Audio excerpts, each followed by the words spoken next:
Bonjour Maxime Dupont, bienvenue. Vous êtes donc manager conseil et RSE au sein du cabinet Bartol. On va parler ensemble de cette enquête de la DGCCRF, la répression des fraudes. Sur 84 magasins et sites de vente en ligne contrôlés, 53 revendeurs ont fait l'objet d'une injonction administrative ou d'un avertissement pour des anomalies en matière d'information aux consommateurs. J'allais vous demander qui sont les fautifs. Alors je ne cherche pas, je ne veux pas les noms des entreprises, mais pour savoir quelle place ils ont dans le secteur. Vous voyez, c'est des petits, c'est des gros qui sont les fautifs. Très bien, bonjour d'ailleurs d'abord Thomas Hude, merci pour votre invitation. Ce qui est intéressant, je pense en effet sur cette enquête et ces résultats, c'est qu'en fait on a un marché du reconditionné dans le marché même du reconditionné. C'est-à-dire qu'on a des acteurs, des gros industriels, sans les citer, mais qui ont des réseaux de magasins, qui ont une force de frappe assez importante. Et de l'autre côté, on a des marketplaces qui ont des façons de procéder sur le marché qui sont un petit peu différentes, des entreprises qui sont plus petites, plus éclatées, qui passent finalement en dessous des radars pour beaucoup des contrôles, et qui finalement, sur un secteur, et en tout cas le régulateur qui a pas forcément une vision très sèche du cadre légal, et notamment des décrets d'application de toutes les lois AGEC et autres, sur lesquels on pourra revenir tout à l'heure. Bien sûr, En fait, on a finalement des opportunités qui se sont créées, et le régulateur qui arrive un petit peu après. Donc là, c'est plutôt des petits acteurs qui se faufilent un peu dans les failles, quoi, c'est ça? C'est ça, en fait, on voit, notamment, c'est un mouvement de petites marketplaces, de petits réseaux de distributeurs, de commerçants. Rien à voir avec des grandes chaînes de magasins, grandes enseignes qu'on connaît. Oui. Alors c'est intéressant parce qu'on recevait il y a quelques jours un créateur de start-up dans ce secteur français et qui alors lui met en place des circuits courts, ateliers localisés en France, batterie de tests sérieux. Il était très heureux que la DGCCRF mette son nez dans cette histoire. La répression des fraudes en première ligne, pour vous c'est un bon signal. Pourquoi ? Ah oui, c'est un excellent signal parce que finalement, et d'ailleurs on le voit déjà, il y a eu un décret d'application là, le 18 février dernier qui vient finalement rassurer un peu les industriels et les acteurs du marché du reconditionné en donnant un cadre de référence un petit peu plus précis que c'était le cas jusqu'à maintenant. C'est-à-dire que dans ce décret d'application, on redéfinit ce que ça veut dire vraiment le reconditionné, on intègre l'interdiction de mettre comme neuf, état neuf, toutes ces appellations et allégations produits qui sont trompeuses finalement pour les consommateurs. Et donc tout ça vient structurer un petit peu le marché, donc c'est une très bonne nouvelle. Il y a des précédents, il y a d'autres secteurs comme ça où finalement le business a été plus vite que le législateur et il a fallu que la répression des fraudes s'en mêle, quoi. Ouais, je dirais que c'est le quotidien finalement du marché en France et en Europe. Des exemples concrets, précis qui ont marqué tout le monde, c'est par exemple l'arrivée de Uber sur le marché français. Ça n'a rien à voir avec le reconditionné, mais on a eu des tensions sociales vis-à-vis des taxis qui se sont mis en grève. Puis après, le régulateur a essayé d'ajuster, mais un petit peu à la hâte, le marché. Donc après, on a eu des tensions côté VTC. On a aussi les mêmes cas avec Airbnb sur le marché de la location, notamment à Paris, avec le cadre légal qui s'est fait finalement après coup. Et donc on a comme ça c'est le jeu finalement du régulateur. C'est que le régulateur, si on prend l'exemple de la loi AGEC, la loi AGEC, en plus, elle a eu un très bon calendrier puisqu'elle est sortie en février 2020. Donc juste après, on est parti en confinement. Les administrations étaient fermées. Donc finalement, les décrets d'application sont sortis très tard. Donc le problème derrière ça, c'est que finalement, les industriels, les grands réseaux, les grandes enseignes ne peuvent pas se positionner, ne peuvent pas investir, ne peuvent pas... Ils ont une certaine aversion au risque et donc ils peuvent pas prendre le risque d'aller... Tant que les décrets ne sont pas précis, etc., ils n'y vont pas, quoi. Alors, les petits, eux, ils démarrent, quoi. Eux, ils peuvent y aller, ils risquent finalement pas grand-chose. Ils seront peut-être même pas contrôlés, etc. Et finalement, le décret dont je parlais du 18 février dernier, il arrive quasiment 2 ans, jour pour jour, après la loi AGEC. Donc c'est quand même un signal assez fort. Les tablettes et smartphones reconditionnés ont représenté un marché d'1 milliard d'euros en 2021, d'après une étude Kantar pour Recommerce, augmentation de 15% en un an. Si on se projette un peu, c'est une croissance qui doit continuer ? Ah oui, elle est logique, elle est mécanique, quoi. Oui, c'est vrai, les chiffres que vous rappeliez sont importants. On parle beaucoup des tablettes et des smartphones, mais finalement, le reconditionné va aller de plus en plus vers d'autres appareils du quotidien. On parle beaucoup du petit électroménager, du gros et moyen électroménager. Et on voit vraiment une tendance de fond qui se précise de plus en plus.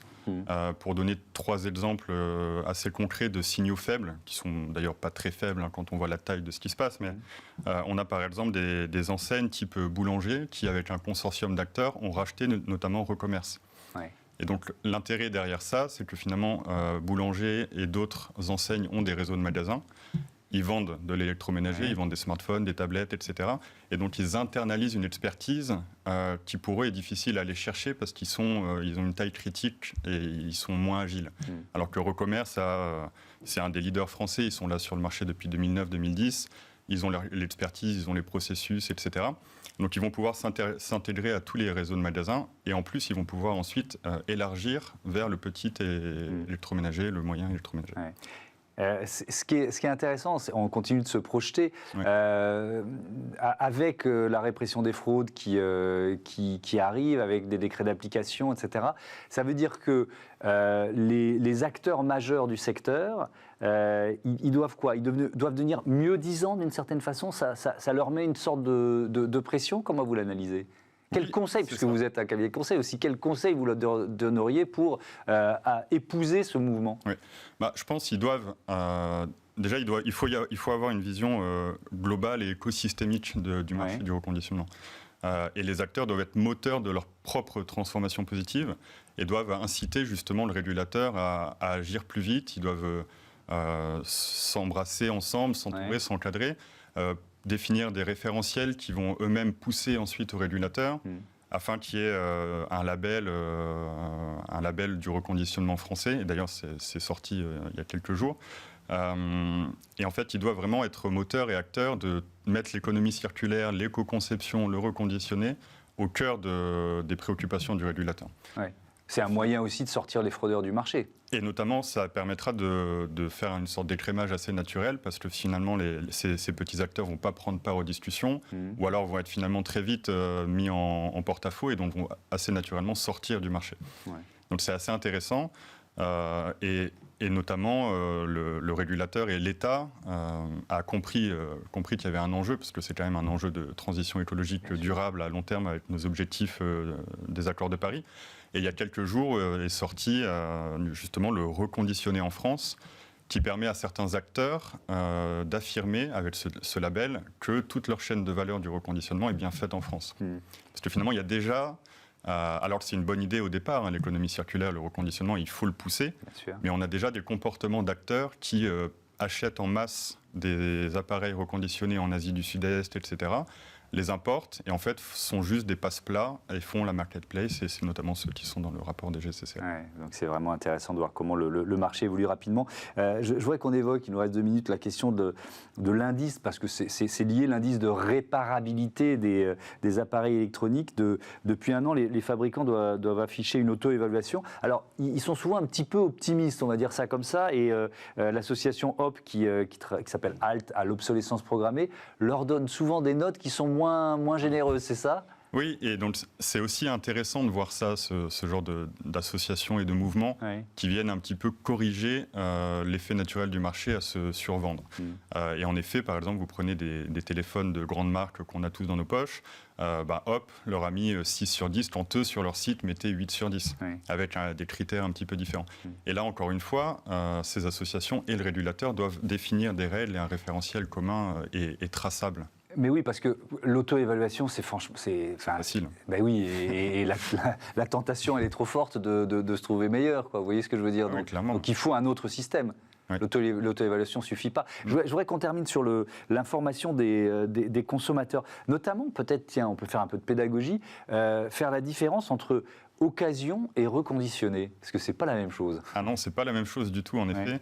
L'occasion, c'est vous achetez un produit qui est vendu tel quel, il n'y a aucune modification qui a été faite. Alors que le reconditionné, et encore une fois, il faut accentuer ce référentiel et les standards, mais le reconditionné, c'est un appareil qui a été pris dans son état, mais qui a été reconditionné, donc remis à l'état de neuf. C'est-à-dire qu'on a vidé toutes les données personnelles, on a fait des tests sur la batterie, sur le chargeur, sur les écrans, sur tout vraiment les logiciels aussi. Et notamment, la loi Rennes vient accentuer aussi récemment l'aspect obsolescence logicielle.